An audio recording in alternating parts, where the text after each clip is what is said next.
Lagi mikir mau dia sapa dia apa enggak.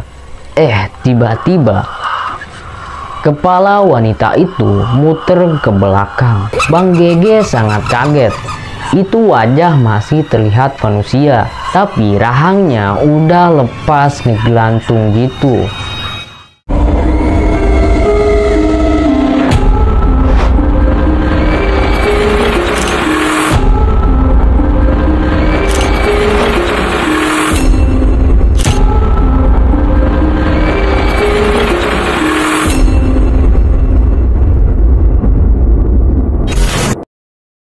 Assalamualaikum warahmatullahi wabarakatuh. Balik lagi bareng Bebas Horor. Bebasnya bercerita horor. Semoga kalian yang menonton selalu sehat dan banyak rezekinya. Amin ya robbal alamin. Oke, kali ini kita dapat cerita dari narasumber. Nah, sebelum ceritanya dimulai, jangan lupa buat subscribe dan follow semua sosial media kita agar kita juga lebih semangat. Yuk langsung aja kita bahas.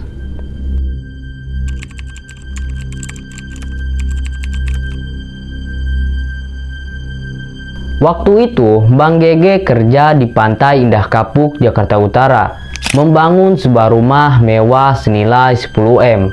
Itu sekitar tahun 2008. Saat dia ke sana, posisi rumah sudah setengah jadi dan dia hanya ditugaskan sebagai tukang bersih-bersih. Ya, semacam nyapu atau scrub semen-semen kecil yang nempel di granit dan marmer. Karena rumahnya gede banget, mungkin sebulan baru bisa bersih.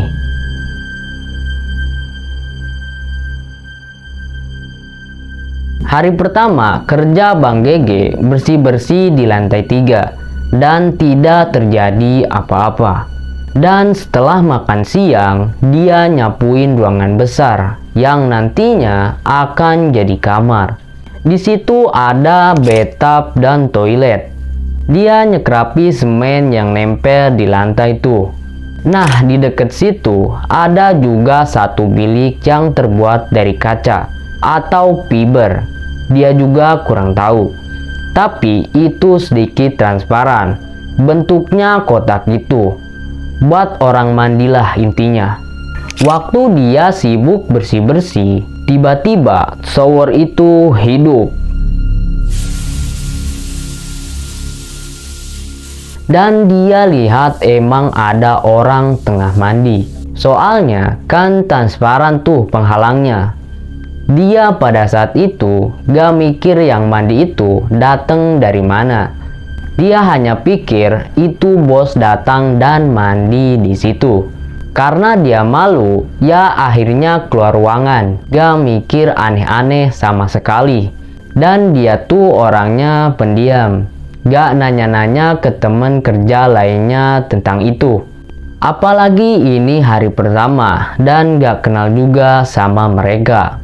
Cuma sekali pernah nanya ke mandor. Dia cuma jawab, "Jangan dilihat, jangan dipikirkan, pergi saja." Pada hari kedua,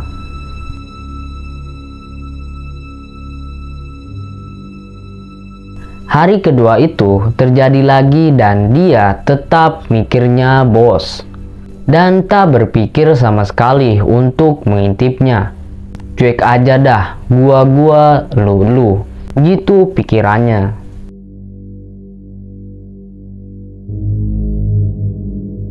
Pas hari Jumat nih, berarti hari keempat dia lihat itu mandi lagi. Waktu dia turun ke lantai bawah, bosnya ternyata ada di bawah, baru dateng tuh. Dia memaku sejenak, agak blank gitulah. Akhirnya Bang Gege cek ke atas lagi dan gak ada siapa-siapa. Masih penasaran, makanya dia jadi berharap-harap cemas. Besok Sabtu ketemu lagi apa enggak? Masih hari Jumat, Bang Gege makan malam di warteg sebelah rumah itu. Jadi kenapa ada warteg di dalam perumahan mewah? Mungkin mereka sudah izin karena itu perumahan masih dalam pembangunan. Buat makan kuli-kuli lah. Jadi proyeknya gak cuma rumah itu doang, banyak yang masih bentuk pondasi. Nah pas makan itu, bapak warteg nanya ke dia. Tukang warteg itu bertanya apakah Bang Gege itu kerjanya bagian bersih-bersih di situ.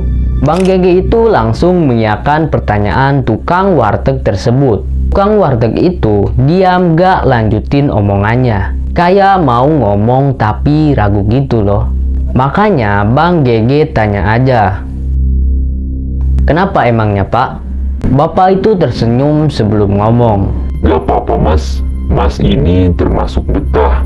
Biasanya yang bagian bersih-bersih itu cuma kerja baru 2 hari dah pindah. Kata dia. Lah kenapa Pak? Orang kerjanya mudah kok. Jawabnya santai aja. Hal kayak gitu, kerja 2 hari atau 1 minggu, terus keluar pindah kerja, itu hal biasa menurutnya. Karena kerja cool itu gak terikat kontrak apapun, gak betah ya keluar. Dia kerja di sini juga karena nganggur, belum dapat proyek dari PT tempatnya kerja. Kalau udah ada proyek ya yang di sini dia tinggal. Bapak warteg itu mau ngomong sesuatu, cuma sama istrinya dipanggil. Bang Gege gak tahu istrinya bisikin apa. Tapi sesaat kemudian bapaknya pergi pakai motor. Terus ibu itu bilang pada Bang Gege, "Gak usah dengerin mas, tenang aja. Gak ada apa-apa tempat di situ," ucapnya istri bapak warteg. Selesai makan, dia bayar terus balik ke rumah tempatnya kerja. Sudah beberapa hari di sini, Bang Gege masih penasaran dengan teman-teman kerjanya ini. Rumah ini besar dan ada 3 lantai dan banyak ruangan kosong. Tapi kenapa semuanya tidurnya ngumpul di satu tempat di lantai 1? Ada lebih dari 20 orang tidur sekamar. Dia aja kalau tidur sering ketumpangan kaki orang saking sesaknya. Bang Gege heran aja, apakah ada sesuatu?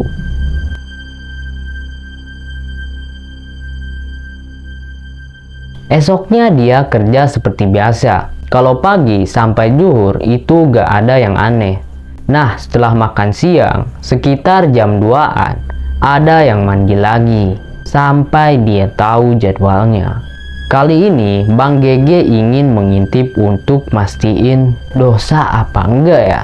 Gak peduli, gitu pikirnya. Soalnya penasaran, itu terlihat jelas manusia. Dan terlihat seperti manusia rambut panjang yang mandi. Cuma mandinya gak telanjang. Dia masih pakai baju kayak daster. Tapi kurang paham sih. Kalian dah nebak apa? Pelan-pelan Bang Gege datang pintu kecil tempat mandi itu. Jantungnya gak karuan. Takut kalau ternyata itu orang. Istri mandor atau siapa.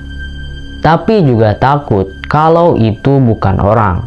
Lalu kubuka pintu itu pelan-pelan. Dan lihat emang ada wanita. Dia membelakanginya. Herannya tadi waktu dia kerja itu seumur hidup. Dan kaca atau fibernya itu terlihat basah, kena percikan air. Gak ada bekas mandi sama sekali. Kering, hanya terlihat wanita membelakanginya. Itu saja. Lagi mikir mau dia sapa dia apa enggak. Tiba-tiba kepala wanita itu muter ke belakang. Bang Gege sangat kaget. Itu wajah masih terlihat manusia. Tapi rahangnya udah lepas ngegelantung gitu. Wah, serem banget sih.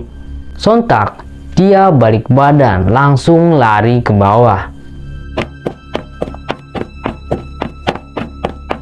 Tapi gak teriak-teriak loh ya. Malulah, itu juga masih siang. Nah, setelah kejadian itu, waktu makan malam di warteg Bang Gege nanyain tentang perempuan itu ke bapak warteg dan teman kerja yang lagi makan. Mereka pada ketawa. Ternyata makhluk wanita itu emang udah lama di situ. Udah beberapa orang yang kerja di situ ditemui. Dan orang-orang yang bersih-bersih kenapa bertahan cuma 2 hari? Karena hari kedua mereka sudah penasaran untuk ngintip. Pas lihat kenyataannya, mereka baru sadar. Untungnya aku bener-bener penasaran setelah beberapa hari. Jadi gak dinampakin lebih awal. Dan alasan kenapa semua orang tidurnya kumpul adalah karena jika mereka tidur misah, misalnya mencar-mencar gitu, nyata katanya mereka ditemui sosok wanita itu dan dibelai-belai kepala orang itu. Dan besoknya bakal kena sial. Udah ada korban jiwa di rumah itu. Jadi katanya dia semalam dibelai-belai kepalanya tuh. Dia tahu makhluk itu yang membelai kepalanya. Pagi dia cerita, siangnya dia kecelakaan. Kepalanya kejatuhan hebel atau bata putih. Padahal itu bata ditaruh di atas teger dan aman. Gak mungkin dong jatuh kena angin. Korban sempat dibawa ke rumah sakit, tapi gak terselamatkan. Dan setelah itu ada lagi yang ngalamin itu sama persis katanya. Tapi untungnya dia gak meninggal. Hanya luka robek dan retak di tengkoraknya saja. Setelah mengetahui itu, besoknya Bang Gege pamit pulang ke mandor dan menerima upah kerja 4 hari. Ya cukuplah daripada nyawa taruhannya. Nah itu dia kisahnya. Buat kalian yang mau kirim cerita bisa DM Instagram atau kirim email ke kami. Jangan lupa subscribe dan nyalain notifikasinya. Nextnya enaknya kita bahas apa lagi ya?